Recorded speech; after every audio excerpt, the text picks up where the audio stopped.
get this straight, Hollywood. Somehow we live in a world where I can't get a Hellboy 3, I can't get a Dredd sequel. Hell, I'm still waiting on a Man of Steel 2, but apparently we can get an Unfriended the Dark Web sequel. Like, we can get a sequel to the Unfriended movie that came out a couple of years ago that no one, like literally no one asked for. It just doesn't make a lot of sense to me, but such is the world that we live in, I guess. Unfriended the Dark Web is a sequel to the movie that, again, nobody was asking to see again, Unfriended, which came out a few years ago. I can't even really remember the director of this movie, which is probably a good thing because this is a bad movie, and if I remembered your name and I remembered that you directed this movie, then I feel like other people would be able to always remember you for this review. As far as the actors go, I mean, it's pretty much a bunch of disposable, attractive CW teens who get killed for over an hour, so look them up if you want to. Just like the first Unfriended, Unfriended the Dark Web takes place across the visual prism of social media and external video outputs. Basically Skype, that's Facebook live chat, that's webcams, that's traffic cams at some point. Follows this guy with his group of friends, and one night they're having a video chat, and then all of a sudden some weird stuff starts happening with his laptop. Someone is messaging him some really dangerous stuff on this laptop, and so he unwittingly makes himself and the rest of his friends a target. The rest of the night he has to try to figure out a way to keep him and his friends alive, and you knew that this movie was gonna be shit, don't lie. I will give this movie one saving grace though,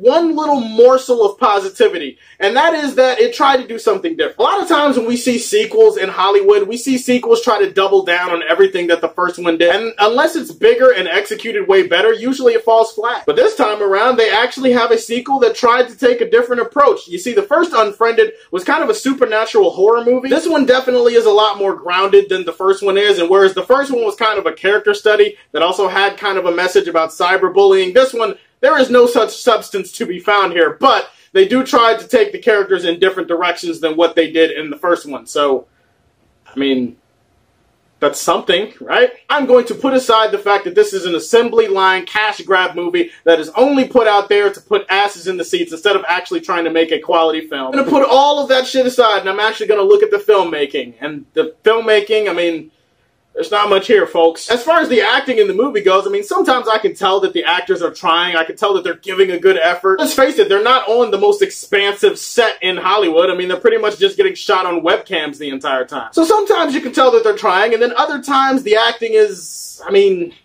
trying to think of a better word than atrocious. Garbage! Yeah, that's the one. Garbage. The acting sometimes in this movie is garbage. So technically, you could argue that garbage is worse than atrocious, but fuck it. The bad acting in this movie is also compounded with the terrible characters. And seriously, these characters are basically your cliche, generic, teenage, college, who gives a shit, disposable horror movie characters. You don't give a shit about any of them. Half of the time they're irritating, half of the time they're boring.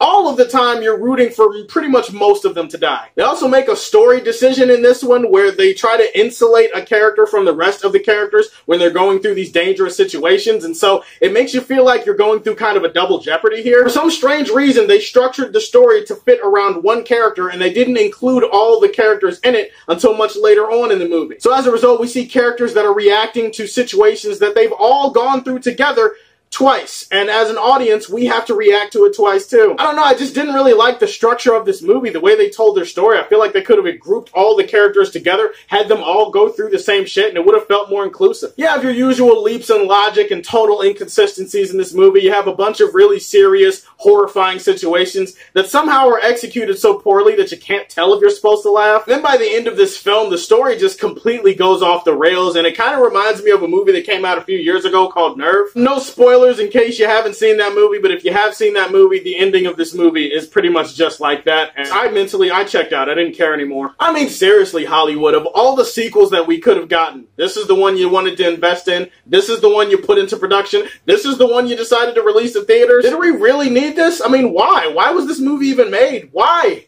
Why? Like, seriously, me and Jadakiss want to know.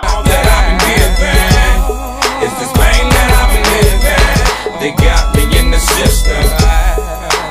Why they gotta do me like that? Tried to make it my way, but got sent on up the highway. Why?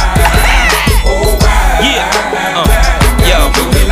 Why? Just a little bit of Jadakiss flavor for you, and that concludes the music for today. Guys, in the end, Unfriended is just, an unnecessary cash grab movie filled with boring, terrible characters, terrible acting, shitty writing, terrible pacing, pretty much anything that you would expect to be in a movie like this. At the end of the day, I walked out of the theater and I was just like, why did this movie happen? I'm not going to quest for peace it, but this movie comes pretty damn close to the bottom of the shithole. I'm going to give it the rating of kryptonite. There's way better movies to invest your time in. Seriously, just don't bother. Just go see something else. So please like and subscribe to the Superfan Show. And as always, if you like what you see, tell me how you feel and stay tuned to hear more from the Man of Steel. Peace.